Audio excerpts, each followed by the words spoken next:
ગીર ગઢડાના PI Y B ચૌહાણને suspend કરી દેવામાં આવ્યા છે। બેડી ગામે એસએમસીએ રેડ પાડી અને દારૂનો જથ્થો ઝડપી પાડ્યો હતો, ત્યારે ઇન્ચાર્જ એલસીબી પીઆઈને ચાર્જ છોડવા આદેશ આપવામાં આવ્યો છે। એલસીબીના એએસઆઈ સુભાષ ચાવડાની ભુજમાં બદલી કરી દેવાઈ છે। બુટલેગર સાથે સાઠગાંઠને લઈને ડીજીપીએ આ કાર્યવાહી કરી છે।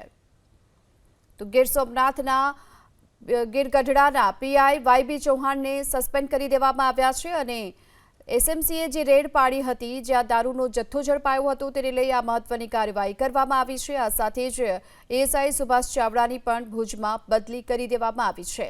ત્યારે બુટલેગર સાથે સાઠગાંઠને લઈ આ મહત્વની કાર્યવાહી કરવામાં આવી છે। ડીજીપીના આદેશ બાદ ગીર ગઢડાના પીઆઈ વાયબી ચૌહાણને સસ્પેન્ડ કરાયા છે। એલસીબીના એએસઆઈ સુભાષ ચાવડાની ભુજમાં બદલી કરી દેવાઈ। તો ગીર સોમનાથના ગીર ગઢડાના પીઆઈ વાયબી ચૌહાણને સસ્પેન્ડ કરી દેવામાં આવ્યા છે અને એસએમસીએ જે રેડ પાડી હતી, જ્યાં દારૂનો જથ્થો ઝડપાયો હતો, તેને લઈ આ મહત્વની કાર્યવાહી કરવામાં આવી છે। ડીજીપીના આદેશ બાદ ગીર ગઢડાના પીઆઈ વાયબી ચૌહાણને સસ્પેન્ડ કરાયા છે। તો ગીર સોમનાથના ગીર ગઢડાના પીઆઈ વાયબી ચૌહાણને સસ્પેન્ડ કરી દેવામાં આવ્યા છે અને એસએમસીએ જે રેડ પાડી હતી, જ્યાં દારૂનો જથ્થો ઝડપાયો હતો, તેને લઈ આ મહત્વની કાર્યવાહી કરવામાં આવી છે। આ સાથે જ એએસઆઈ સુભાષ ચાવડાની પણ ભુજમાં બદલી કરી દેવામાં આવી છે।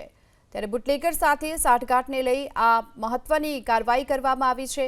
ડીજીપીના આદેશ બાદ ગીર ગઢડાના પીઆઈ વાયબી ચૌહાણને સસ્પેન્ડ કરાયા છે। એલસીબીના એએસઆઈ સુભાષ ચાવડાની ભુજમાં બદલી કરી દેવાઈ।